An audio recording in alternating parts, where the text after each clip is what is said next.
ये जो शरीर है दूसरे द्रव्यों से उतना खतरा नहीं है। बाहर जो 10 परिग्रह हैं, खेत मकान सोना चांदी बर्तन वस्त्र बदाशीदास आदि, इनसे इतना खतरा नहीं है। क्यों? भिन्न ही अलग दिख रहे हैं। खतरा तो इस शरीर से ज़्यादा है, खतरनाक ये शरीर ज़्यादा है। क्यों? क्योंकि ये दूध पानी की तरह मिला है, जन्म से मरण तक साथ है, 24 घंटे 12 महीने जीवन भर। इससे भेद करना बहुत आवश्यक है और कठिन है। क्योंकि जन्म से साथ में है, 24 घंटे साथ है, जीवन भर साथ है, तो इसकी जितनी भी अवस्थाएं होती हैं अज्ञानी प्राणी उनको आत्मा की अवस्थाएं मान लेता है। ये भूल में आ जाता है। मैं गोरा, मैं पता काला, मैं पतला, मैं मोटा, मैं ठिगना, मैं लंबा,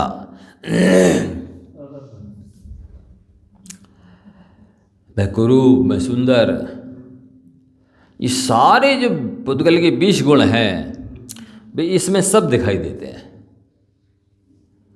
सो स्पर्श के 8 गुण उनको आत्मा की मानता है, रस के 5, वर्ण के 5, गंध के 2, तो उन सभी को वो आत्मा की समझ लेता है। जबकि स्पष्ट रूप से शरीर में हो रही दशाएं,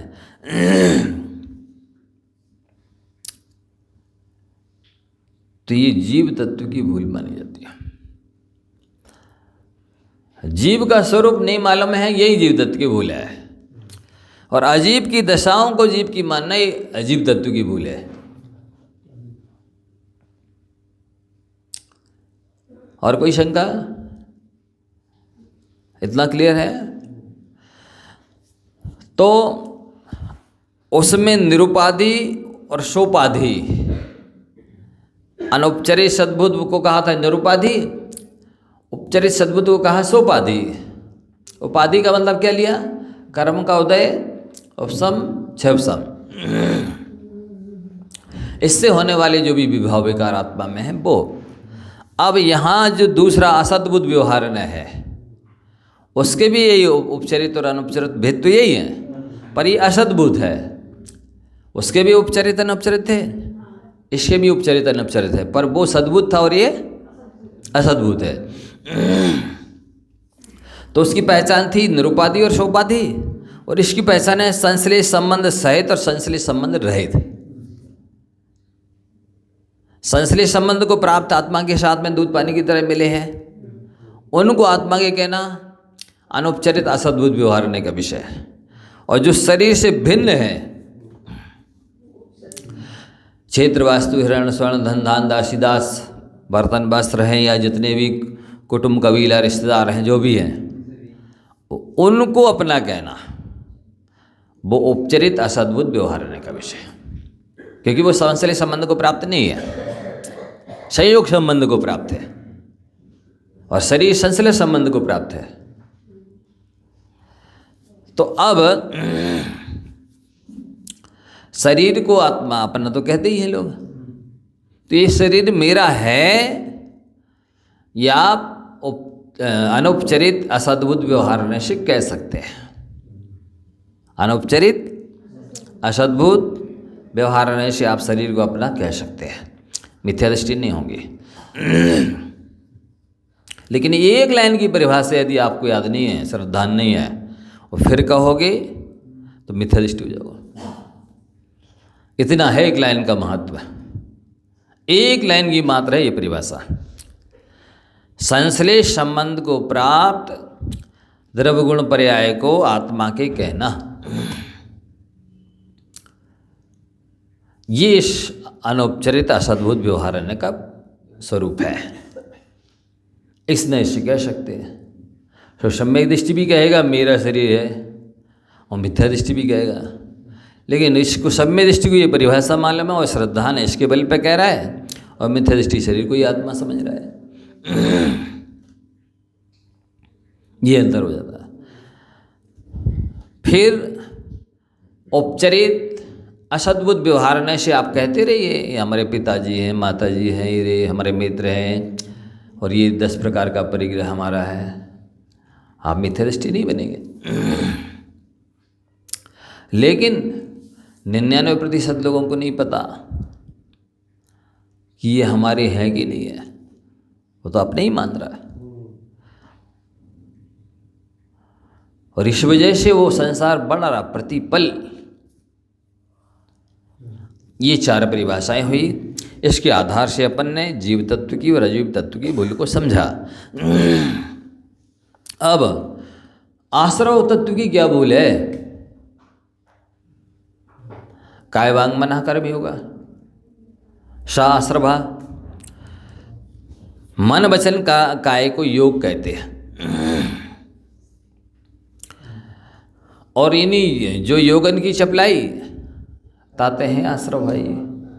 मन वचन काय की जो स्पंदन है, हलन चलन है, चंचलता है, इससे आत्मा में कर्म आते हैं। और वो कितने आएंगे? जितना ज़्यादा चंचलता होगी मन वचन काय में, उतने ज़्यादा कर्म आएंगे। और वो कितने समय तक आत्मा के साथ रहेगी? तो स्वागत करने वाली है कसाय। जैसे लोहे का गोला अत्यंत गर्म हो गया, लोहार जिस तरह लोहे से कुल्हाड़ी वगैरह बनाता है ना, कोई अस्त्र शस्त्र बनाता है, तो लोहे को तपा करके एकदम अंगार की तरह कर देता है, सुर्ख लाल। तो इतना गर्म लोहा होगा, अब उसको पानी के टब में डालिए।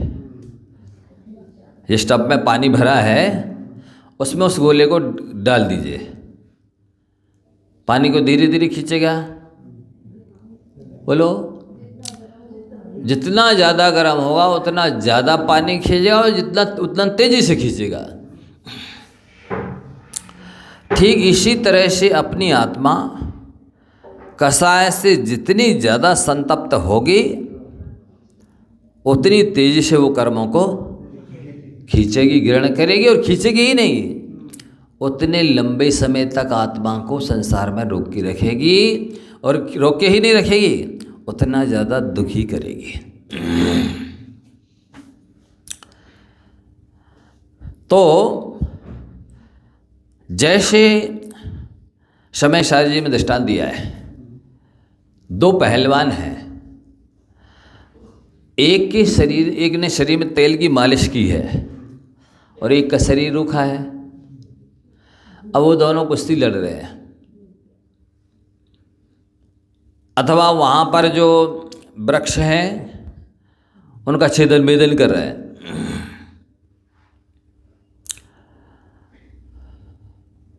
तो बोलो, उन वृक्षों के छेदन भेदन की वजह से उसके शरीर में धूली लगेगी, कुश्ती लड़ने से लगेगी? किस वजह से लगेगी धूली? शरीर में जो स्नेह है, तेल है। स्नेह के 2 अर्थ, स्नेह माने राग और स्नेह माने चिकनाई। तो ये दृष्टांत समय शास्त्री जी में दिया है कि जितना ज़्यादा आपकी आत्मा राग से सहित होगी, कर्म रूपी धूली उतनी ज़्यादा चिपकेगी आत्मा के साथ। ज़्यादा चिपकेगी, जम से चिपकेगी, ज़्यादा लंबे समय तक संसार में रखेगी, ज़्यादा रुलाएगी, दुखी करेगी। रत्तो वंदति कम्मम मंचति जीवो विराग संपंडो एसु जड़ोपदेशो तम्मा कम्मेशु मारच। ये समय सार की 150 नंबर की गाथा है। रागी जीव कर्मों से बंधता है, बैरागी जीव कर्मों से छूटता है। ये बंध की प्रक्रिया का सार है, संक्षिप्त है। आप कर्म से नहीं बंधना चाहते हैं, पिछले बांधे हुए कर्मों की निर्जरा करना चाहते हैं, तो राग द्वेष से बचिए। और वैराग्य बढ़ा लीजिए। माँ मुझे मारज्जय माँ दुसय इठ्ठठ्यात्तेषु थिरमिच्छय जय चित्तम विचित्र झरण प्रसिद्धि। राग द्वेष मोह मत करिए और अपने आत्मा को, मन को एकाग्र कीजिए, विचित्र ध्यान की सिद्धि हो जाएगी।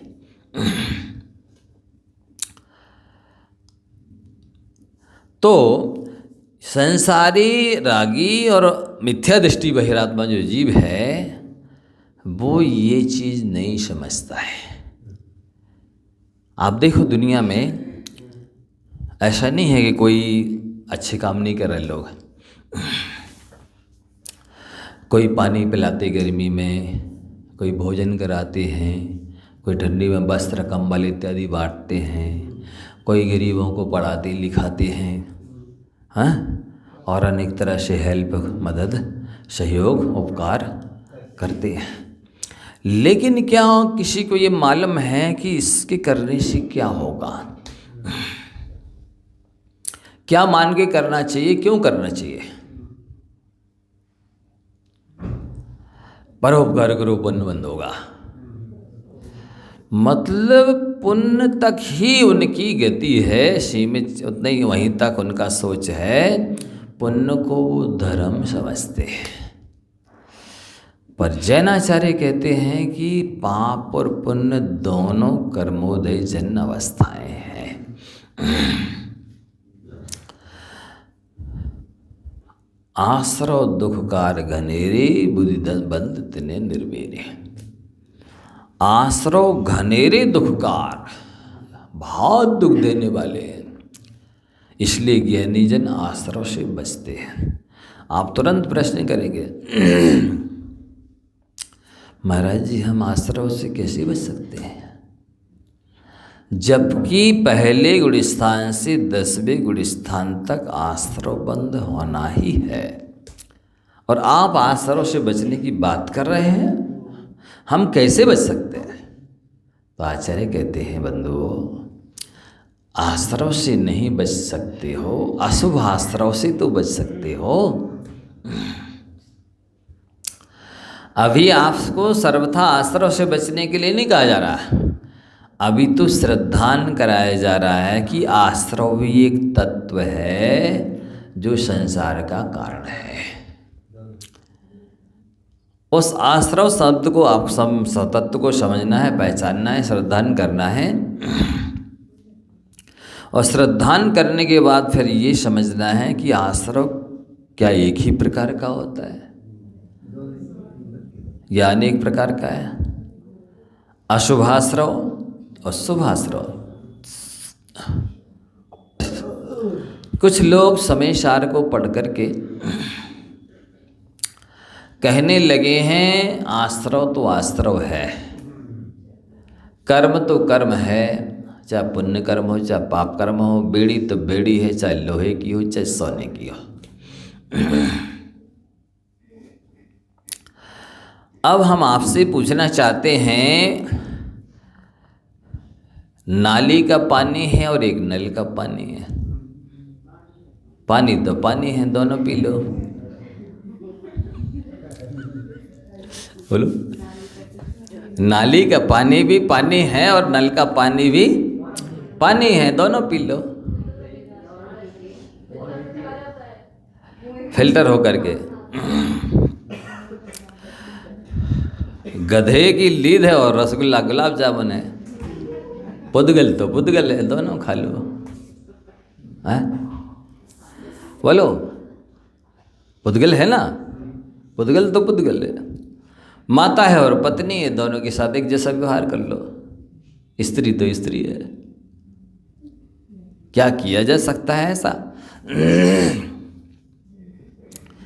नहीं किया जा सकता ना।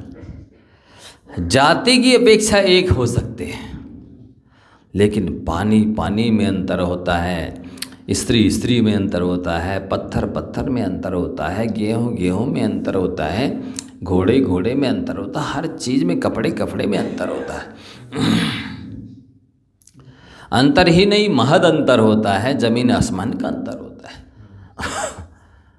एक कैसे कह दे? आचार्य महाराज ने अच्छा लिखा है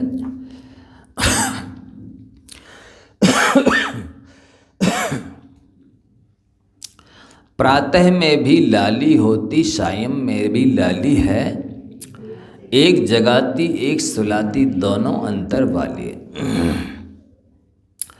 सूर्योदय के समय भी लाल होता है आकाश प्राची एवं पूर्व दिशा में, और सायंकाल को भी पश्चिम में लाली होती है। लाली तो लाली है नहीं, लाली लाली होते हुए भी बहुत अंतर वाली है। प्रातः की लाली तो जगाती है सोए हुए को, और शाम की लाली तो जगे हुए को सुलाती है। एक जिंदा करती है, एक मुर्दा करती है। बहुत अंतर है। इसी तरह से अशुभास्त्रों में और शुभास्त्रों में बहुत अंतर है। शुभास्त्र भी दो प्रकार का होता है। एक तो होता है पुण्यानुबंधी पुण्य, और एक होता है पापानुबंधी पुण्य। एक होता है पापानुबंधी पाप, और एक होता है पुण्यानुबंधी पाप। ना पुण्य एक सा है, ना पाप एक सा है। एक बार अकबर ने बीरबल से कहा, बीरबल 4 जोड़े ले आओ, 2 जबके 2 अपके, 2 अपके ना जबके, 2 जबके और अपके, 4 जोड़े ले आओ। सभा ने सुना, सभा चकरा गई, क्या मतलब। लेकिन बीरबल ने कहा जी हो जी, और वो दूसरे दिन 4 जोड़े ले आए। बोले बीरबल अब समझाओ और दो कैसे है ये। 2 लोगों को खड़ा किया, जो संपन्न थे, धनाढ्य थे, सुखी थे। बोले हुजूर ये जबके हैं। क्या मतलब। बोले इन्होंने पिछले जन्म में पुण्य किया था, सो आज सुखी है, संपन्न है। 2 और खड़े किए, बोले इनको, बोले ये आपके हैं। पहले जन्म में इनने पुण्य नहीं किया इसलिए गरीब है, लेकिन अब अच्छा आचरण कर रहे हैं, पुण्य का अर्जन कर रहे हैं, सो आपके हैं।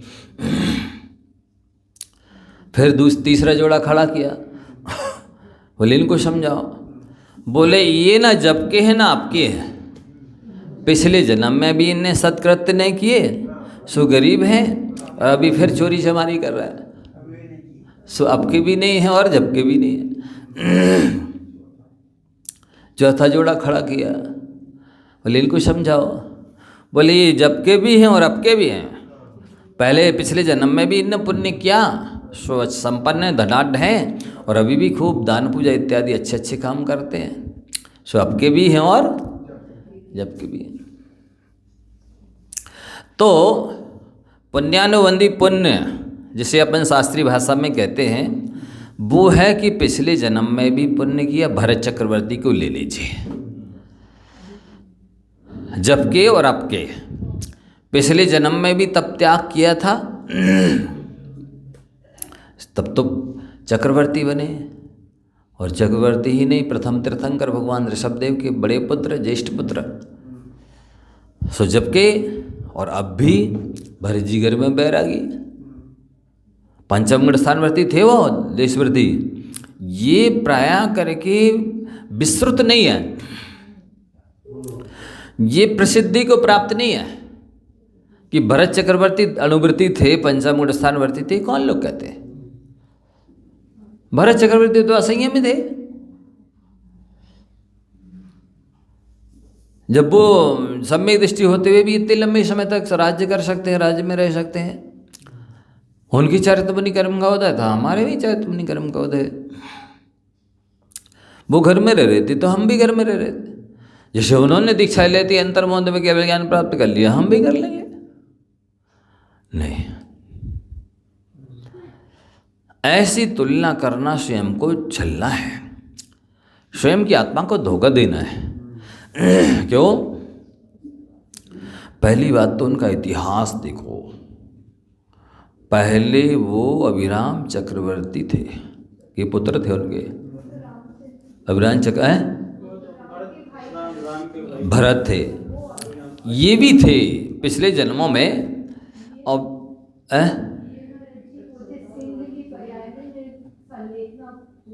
समाधि मरण किया था, वो 10 भाव पहले की बात है, लगभग 10 भाव पहले भरत चक्रवर्ती के जीव सिंह था, सिंह की पर्याय में। और वो सिंह की पर्याय के पहले एक राजा था, और वो राजा इतना लोभी था, विषय लोलपी था, लोभी भी था, कि उसने क्या किया, जो राज्य था उसका, राज्य के पास के पहाड़ के ऊपर बहुत सारा धन गड़ा रखा था, और मरते दम तक उसने भोगों को नहीं छोड़ा। सो मर करके वो सिंह बना, और वो सिंह उसी पहाड़ पर बना जहाँ उसने धन गड़ा रखा था। सो एक बार एक राजा कहीं गया था, सो वो वहाँ पर रुका विश्राम के लिए, नहाना धोना भोजन इत्यादि के लिए, और 2 चाड़धारी मुनिराज आकाश से आए, वहीं पर कांतार चर्या करते हुए। सो उस राजा ने उनका पड़गान किया, और उन मुनिराजों की चर्या देख करके उस सिंह को जाति स्मरण हो गया, अरे मैं पिछले जन्म में राजा था, और मैंने इस धन गड़ाया था, उसकी मूर्छा से और विषयों की लोलुपता से मैं सिंह बना, और धन की मूर्छा से इसी पहाड़ पर सिंह हुआ। और उसको बहुत पश्चाताप हुआ कि मैंने एक अनर्थ किया, मैं राजा था तो मैं तो आत्मकल्याण कर सकता था। और इतना पश्चाताप हुआ कि उसको सम्यक दर्शन हो गया। उसने अणुव्रत ले लिए और अपने आप संकल्प कर लिया कि आज से मेरा 4 प्रकार के आहारों का त्याग। वो बैठ गया शिला थी वहाँ पहाड़ पत्थर पर। जब दोनों रिद्धिधारी मुनिराजों का आहार संपन्न हुआ तो उन्होंने उस राजा, जिस राजा के यहाँ उनकी पारणा हुई थी, उस राजा से कहा कि देखो वो सामने सिंह बैठा है, सिंह नहीं है, वो पंचम गुणस्थानवर्ती श्रावक बन गया है। ऐसा उसमें लिखा आदि पुराण में। और वो उसने सल्लेखना ले ली है। चलो उसको डमोकार सुनाते हैं, धर्मोपदेश देते हैं। सो रिद्धिधारी मुनिराज ने डमोकार सुनाया और राजा के लिए व्यवस्था सौंप गया कि इसके सेवा सुरक्षा आपको समाधि करानी है, ध्यान रखना, देखना, जो आज्ञा गुरुदेव। और जैसा बोला तो आचार्य रिद्धिधारी मुनिराज नमोकार मंत्र का उच्चारण करते हुए आकाश मार्ग से चले गए। वो राजा नमोकार सुनाता रहा और वो व्याघ्र समाधि मरण करके फिर आगे चल के यही भरत चक्रवर्ती का जीव बना है। तो उस समाधि मरण जो किया था पहले सिंह की पर्याय में अणुव्रत पाले थे, इतना बड़ा त्याग किया कि अणुव्रत लिया और आजीवन 4 प्रकार के आहारों का त्याग कर दिया। उसके फल से चक्रवर्ती बना है। तो उसका इतिहास अलग था, अपन सब का इतिहास अलग है। हम सब भरत चक्रवर्ती जैसा नहीं कर सकते। तो चक्रवर्ती भरत के पुण्यानुबंधी पुण्य का उदय था कि पुण्य के उदय से उन्होंने छठखंड की विभूति पाई और उस विभूति के द्वारा कैलाश पर्वत पर 72 स्वर्ण रत्नमयी जिनालय बनवाए, भव्य जिन बिंब पधराए। और प्रतिदिन पढ़ो तो आप क्या लिखा है, द्वारा प्रेक्षण करते थे और अच्छे ठाठ से जैन भगवान की पूजा करते थे। भरत जी घर में बैरागी थे, वहाँ घर में रहते हुए भी अष्टमी चतुर्दशी ऐसा पूरे रनवास के साथ प्रोसवास करके और धर्म चर्चा करते थे। ऐसे ही इनके बारे में आता है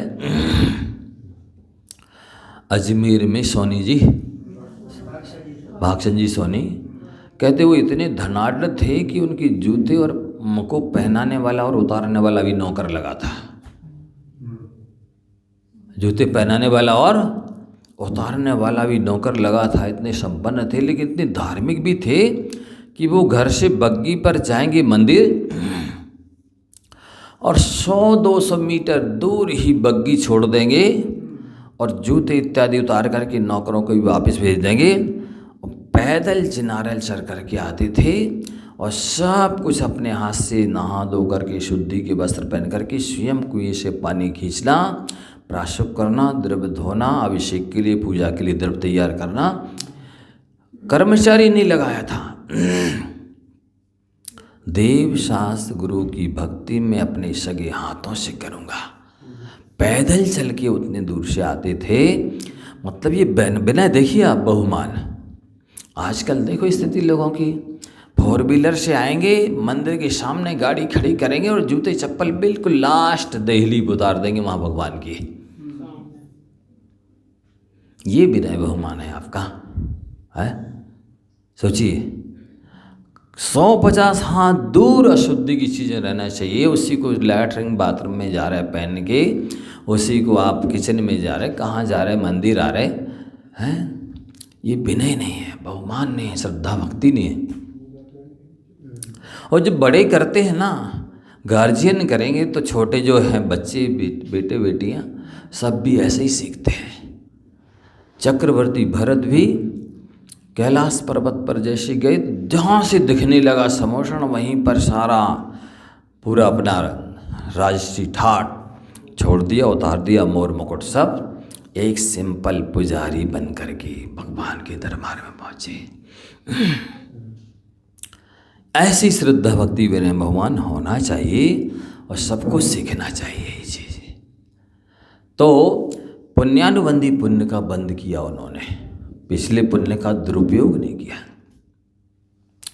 जितना हो सकता था जिनालय में लगवाया, और आपको पता ही होगा कि जिनालय में कितना लगेगा, और मुनिराज तो केवल आहार लेते हैं, मुझे धन का सदुपयोग करना है।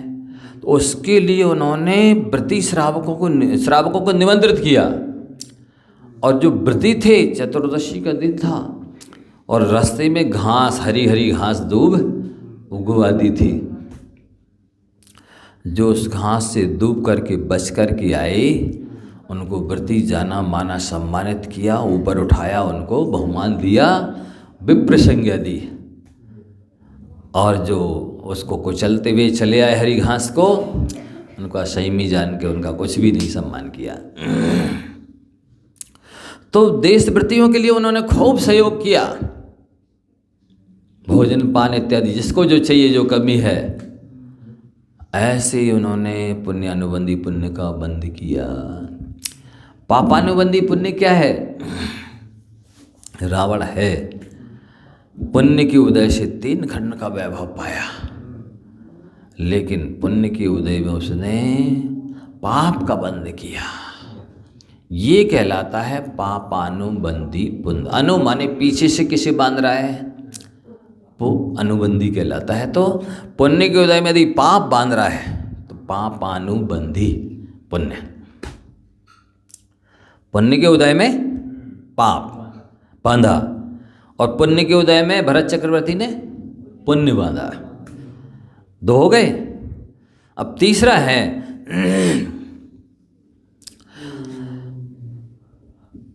पुण्यानुबंधी पाप। वर्तमान में पाप का उदय चल रहा है, अनुकूलता नहीं है, सुविधा सुख सुविधा नहीं है, लेकिन फिर भी अच्छे से मतलब दान करना, परोपकार करना, पूजा पाठ करना, तप त्याग करना। शास्त्रों में लिखा है कि धन नहीं होने पर भी थोड़ा ना थोड़ा दान करने वाला, और शक्ति होने पर भी क्षमा करने वाला स्वर्ग में श्रेष्ठ स्थान प्राप्त करता है। धन नहीं होने पर भी दान करने वाला, और शक्ति होने पर भी क्षमा करने वाला स्वर्ग में श्रेष्ठ स्थान प्राप्त करता है। तो ऐसे बहुत हैं, नहीं हैं, लेकिन फिर भी दान करने में कभी पीछे नहीं रहते। अरबपति खरबपति के अंदर जैसी उदारता दिलेरी नहीं देखी, ऐसी जो मतलब कहना चाहिए रोज कमाते खाते हैं, उनके पास अरबों खरबों, इनके 10-5 लाख भी मान लो बैलेंस है, या 2-5 लाख का, और इतनी उदारता से साधु संत की सेवा करते हैं। अरबपति खरबपति व्यक्ति एक बार आके नहीं पूछ रहा महाराज जी कोई आवश्यकता तो नहीं है, कोई परेशानी तो नहीं है। डायरेक्ट में इनडायरेक्ट में पता लगा करके अनुमान लगा के कि क्या लग सकता है, क्या लगता है, नहीं लगाता, नहीं देता। लेकिन वो गरीब होते हुए भी 50 बार बिना मांगे ज़बरदस्ती ये चीज़ लग सकती है, लगती है, नहीं नहीं इसका आप उपयोग कर लीजिए, सदुपयोग कर लीजिए। ऐसे आज भी श्रावक हैं, कम हैं, बात अलग है। जिनको अरबपति खरबपति तो छोड़िए, जिनका उपकार किया वे भी आके नहीं पूछते हैं कि आवश्यकता तो नहीं है, अनुमान लगा के नहीं बिना मांगी रख जाते। लेकिन जिसका उपकार ही नहीं किया और वो इतनी बार सामान ला के दे रखे, ये बहुत बड़ी बात है। ऐसी दिलेरी उदारता बहुत कम लोगों में होती है। ये गणित भी नहीं लगा पाते हैं कि हम साधु संत को क्या दे रहे, कितना दे रहे। 2, 5, 10 हज़ार 50 हज़ार लाख की चीज़ कोई दे दी, सेवा भैया वृत्ति में लगा दी, लेकिन उनका आशीर्वाद तो अरबों खरबों का है। जो दिलेरी से समर्पित होता है, उदारता से सहयोग करता, सेवा भैया वृत्ति करता है, साधु को अपने आप हाथ उठ जाते हैं और हृदय से दुआएं निकलने लगती है, सुखी रहे, स्वस्थ रहे, इसका कल्याण हो जाए। ये बुद्धि प्राय लोगों में नहीं है। तो जो ऐसा करता है, समर्थ नहीं होने पर भी दिलेरी से, उदारता से, श्रद्धा भक्ति समर्पण रखता है, सहयोग करता है, भैयावृत्ति करता है, वो कहलाता है पाप में पुण्यानुबंधी पाप। वर्तमान में पाप का उदय है, लेकिन भविष्य के लिए अच्छा पुण्य बांध रहा है। साथी से पुण्य, पुण्यानुबंधी पुण्य। तीसरा हो गया। चौथा है पापानुबंधी पाप। पिछले जन्म में भी कुछ नहीं किया, ना अच्छा कुल मिला, ना कोई व्यवस्था सहयोगी साथी मिले, और वर्तमान में भी वही व्यसन कर रहे, मांस खा रहे, मछली मार रहे, जुआ खेल रहे, दारू पी रहे, खोटी कर्म कर रहे हैं, संसार बढ़ा रहे हैं। पापानुबंधी पाप, ऐसे जीव बहुत हैं। पापानुबंधी पुण्य वाले भी बहुत हैं कि वर्तमान में पुण्य का उदय चल रहा है, ऐसो आराम, सुख सुविधा, भोग भोग खूब दिलेरी से चल रहा है, लेकिन धर्म के नाम पर कुछ नहीं। तो ये 2 प्रकार की जीव ज़्यादा है। वर्तमान में पुण्य का उदय चल रहा है पर भविष्य के लिए पाप बांध रहे हैं, और वर्तमान में पाप का उदय है और भविष्य के लिए भी पाप बांध रहे हैं। अपन को सबको देखना है, अपन किस में आ रहे हैं। आगे की चर्चा आश्रव तत्व की बहुत महत्वपूर्ण है, जिसको आपको सुनना, समझना, गुनना है, आत्मसात करना है। आज इतना ही रखते हैं। जा वाणी के ज्ञान